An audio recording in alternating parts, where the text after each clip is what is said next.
e hoje começa a ser devolvido o dinheiro roubado dos aposentados e pensionistas por meio de descontos ilegais. O primeiro lote deve beneficiar, entre aspas, 400 mil pessoas. Os reembolsos seguem a ordem de adesão àquele acordo oferecido pelo governo. E aposentados e pensionistas prejudicados entre 2020 e 2025 entraram, né, com essa ação pedindo não dá para chamar de estorno, mas a devolução desse dinheiro. João Pedro Melo, como é que vai se dar essa ação do INSS? Bom dia para você.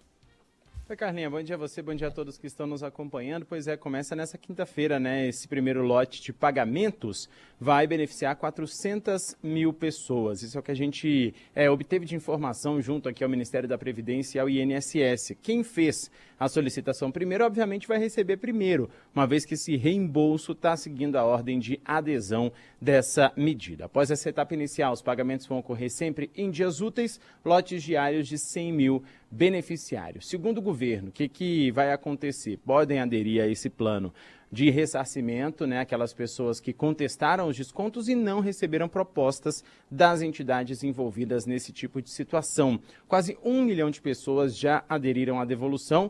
Isso aí vai quase metade dos 2 milhões de beneficiários que estão aptos a receberem o dinheiro de volta. E o prazo para contestação de descontos vai até o dia 14 de novembro. Já a adesão do acordo continuará disponível após essa data. O governo está esperando devolver todo o dinheiro até o final de dezembro. Claro que a gente vai ficar de olho nessa medida. Segundo o INSS, esses pagamentos vão ser feitos diretamente na conta em que cada beneficiário recebe o pagamento, né, com a correção do INPC e também sem a necessidade de informar os dados bancários. Por que isso está acontecendo?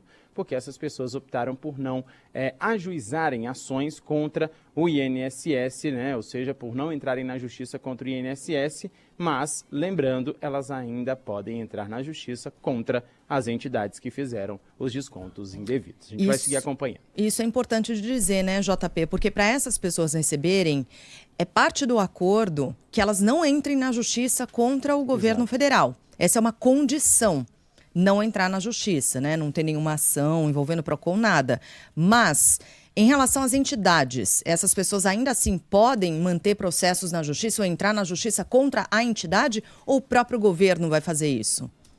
Não, pode entrar com essa ação na justiça contra a entidade. Se a entidade não responder, aí o governo vai entrar no circuito, né? Que é aquela proposta que foi dada pelo advogado-geral da União, o Jorge Messias, há algum tempo. Só que aí a gente destaca também que o governo entra no primeiro momento. Depois, se a entidade não responder, vai caber ao próprio beneficiário ficar ali tentando uma resposta dessa instituição. O governo meio que lava as mãos em um segundo momento. E esse é o ponto interessante, tá? Porque nessa proposta que foi feita, anunciada pelo advogado-geral da União, não há a previsão de que essas pessoas entrem com ações contra o governo federal. Contra o governo, contra o INSS, Ministério da Previdência, não pode ter, senão essa pessoa não recebe o dinheiro de volta. Se ela quiser entrar contra a entidade, aí sim é autorizado, mas em um outro momento, depois de fato receber esse dinheiro. Me chamou a atenção isso desde o princípio, né? O fato de as pessoas não poderem entrar com um processo contra o governo, como parte da condição para receber esse dinheiro, é compreensível do ponto de vista do governo, evidentemente, para evitar que as pessoas recebam dinheiro de volta e ainda assim tentem um ganho na justiça. Por outro lado, a pessoa está concordando desde já em não entrar com o processo, mesmo antes de receber. Né? Então, vamos acompanhar para ver se o que elas recebem é de fato o que era devido, se as correções de valores serão as corretas, porque, em havendo qualquer erro nesse sentido, as pessoas estarão impedidas de recorrerem à justiça para reclamar dessa devolução do governo, né? Então, a gente vai ter de ficar de olho bem em como esse dinheiro vai ser devolvido e se os valores estarão de fato corrigidos, né? Pois é, a gente falava fora do ar aqui que não foi o governo que roubou esse dinheiro, são as entidades, são essas associações que roubaram, mas o governo permitiu, o INSS não barrou esses descontos ilegais. Então tem responsabilidade sim, né, se deveria ou não isso ser discutido na justiça. Um ouvinte aqui pediu novidades sobre o careca do INSS e aí eu fui procurar no Google. Não é para chamar ele de careca do INSS. Ele não gosta que chame de careca. Ele não gosta. O pedido foi negado.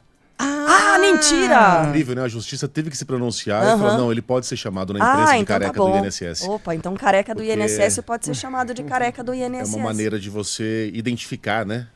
De uma forma que... É um Só lobista. lembrando qual foi o papel dele nessa história toda. Ele foi um lobista, ele falava com as associações, ele tinha entrada no INSS, até por isso o careca do INSS. E ele é um grande responsável até agora apontado, né, pelas Mas investigações. é muito engraçado, pelo né? esquema. Que ele tenha ido à justiça pra não ser chamado de careca. É mais ou menos o moleque que vai até a sala da diretora e fala, ó, tô me chamando de chulé, eu não quero que me chamem de chulé. Pô, o cara, até a mãe do cara depois dessa vai chamar ele de chulé, né? Claro. Não, e assim, ele é chamado de chulé porque ele arrancou o sapato e jogou na cara da professora. Isso, mas o problema tá no apelido, né? E aí descobriram que de fato ele tem chulé. E aí por isso E ele o problema vai... é o apelido E de chulé. o problema é o Isso. apelido de chulé. Careca do INSS.